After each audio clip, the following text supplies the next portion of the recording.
Hola, ¿qué tal chicos? Muy buen día. Bienvenidos a esta sesión número 14. Vamos por menos. Entonces, el día de hoy toca ver lo que es la fotosíntesis. Así que comencemos. Bueno, entonces vamos a ver lo que es la fotosíntesis y quimiosíntesis. Entonces, ¿qué son estas cosas? Pues es un conjunto que realiza un organismo para obtener la energía con la cual desarrolla sus funciones. Se denomina metabolismo, lo que vimos la semana pasada. ¿Se acuerdan? Entonces, todo este conjunto de que un organismo obtiene realiza para obtener energía se denomina metabolismo. Entonces, la fotosíntesis es un proceso precisamente por el cual los sistemas pues captan y transforman esta energía del sol en energía, ¿no? La energía luminosa del sol. Entonces, la fotosíntesis implica dos tipos de reacciones químicas. La primera es las reacciones endotérmicas, que como vimos la semana pasada, de absorción de energía, y reacciones anabólicas de construcción de moléculas. ¿Sale? Entonces, estos son tipos dos de reacciones que realiza la fotosíntesis. Las endotérmicas, que absorben energías, y anabólicas de construcción de moléculas. Entonces, fíjense, aquí les puse el esquema de lo que es la fotosíntesis. Vemos aquí el diagrama del sol, ¿sale? Y aquí la ecuación, ¿qué es lo que ocupamos? Seis moléculas de agua más 6 moléculas de dióxido de carbono, que con la energía solar se transforma en glucosa y oxígeno, y en 6 moléculas de oxígeno. La glucosa, pues, es el azúcar, que es lo que nos genera. El problema aquí del azúcar es que mucha gente de nosotros abusamos del azúcar, y por eso tenemos ese tipo de sobrepeso, pero en realidad no es mala la glucosa nos da energía, ¿sale? Entonces, bueno, esta es la fórmula de la fotosíntesis para que ustedes la tomen en cuenta. La fase de captación de energía o fase dependiente de la luz.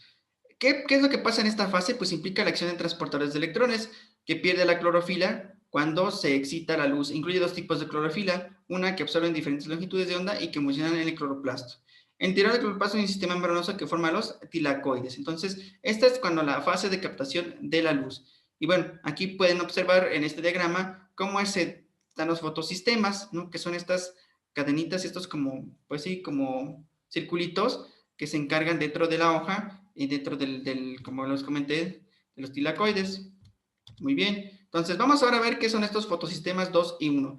Como aquí pueden ustedes observar, la luz excita los pigmentos del fotosistema 2 y eleva estos electrones a un nivel de más alto de energía, que tanto como la clorofila, y se pierde un electrón. Acuérdense que lo vimos en la parte de química, pues es más que nada perder electrones o ganar electrones, y queda entonces con carga positiva, reemplazando este electrón perdido por una de la escisión del agua, que ioniza e hidrogeniza los electrones y oxigena el átomo. Entonces, estos electrones de la clorofila se van a una cadena de transportadores y que liberan su energía para sintetizar el ATP. Recuerden la ATP, quedamos que era el adenosín trifosfato, ¿no? Y hasta llegar a la clorofila del fotosistema 1. En esta fase de captación de esta energía participa la luz, la clorofila, el agua, y se produce ATP y NADPH. Y respecto a los productos, se obtiene el oxígeno, se libera como gas. Entonces, esto es lo que funciona, lo que hace que se produzca el oxígeno, y la planta lo libera como gas. Entonces, fíjense, para que quede más claro esta parte, pues aquí tenemos, fíjense, tenemos la luz solar para los transportadores de los electrones, se forma el NADPH, y aquí, por ejemplo, se viene la luz, otra vez los transportadores, la energía para sintetizar el ATP, la luz también se va aquí al agua, aquí ocurren los fotosistemas 1, ¿sale? Aquí se van los fotosistemas 2, vean cómo, por ejemplo, aquí la luz llega, se transporta, llega al fotosistema 1 y finalmente se produce el NADPH, ¿no? Y pues lo que es el oxígeno.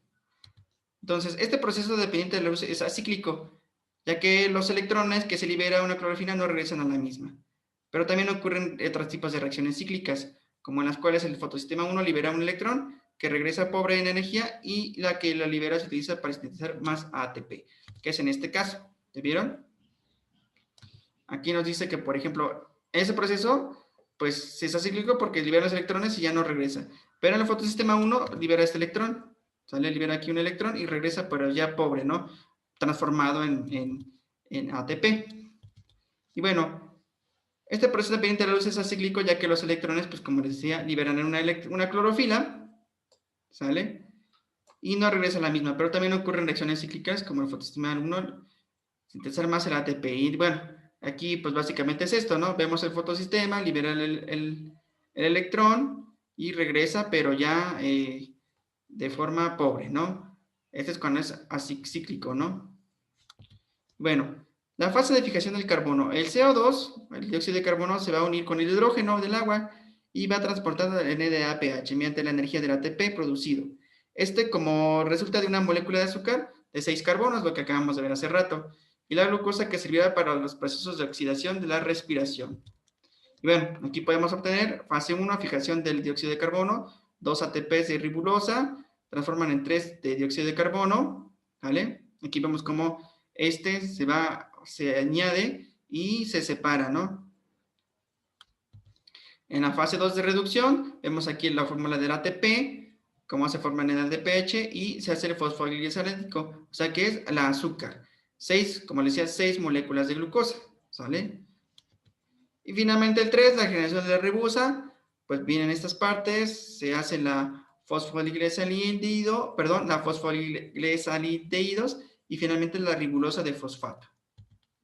Y bueno, esta es lo que es la parte de la fotosíntesis y la fase de la fijación del carbono, cómo este dióxido de carbono se va fijando al hidrógeno del agua y va transportando esta parte, ¿no? Y bueno, finalmente, pues la quimiosíntesis, pues son las bacterias encargadas de este proceso, obtienen la energía para producir sus alimentos, de la que se liberan diferentes reacciones químicas. Por ejemplo, algunas bacterias pues obtienen la oxidación de compuestos de azufre y de la oxidación de compuestos de nitrógeno, entre otros, ¿no? Entonces aquí tenemos como entra el oxígeno al agua y se hace la materia inorgánica, ¿no? Y se forma el ATP. Entonces la quimiosíntesis en realidad pues lo hacen los bacterias que pueden obtener energía para producir sus alimentos, ¿sale? Entonces esto es básicamente ocurre más en las bacterias. Y bueno, como ustedes pueden darse cuenta, pues es la fotosíntesis, es un proceso muy, muy importante para que genera oxígeno, pero también que genera, pues genera glucosa, ¿no? Energía, al final al cabo, azúcares. Entonces, no nada más genera oxígeno, sino también glucosa. Y entonces es muy importante pues para la vida en el planeta, ¿no? Por lo tanto, chicos, pues bueno, aquí lo que quiero que hagan, van a realizar un dibujo de la fotosíntesis y explicar brevemente cómo es el proceso del mismo, cómo ustedes entienden este proceso de la fotosíntesis, no tanto de una manera química como lo vimos aquí, que es la fijación de carbono, sino ustedes más simple, cómo entienden este proceso de la fotosíntesis, ¿sale? Entonces, bueno, esa es su actividad de la semana. Bueno, por mi parte eso sería todo, cuídense mucho, nos estamos viendo pronto.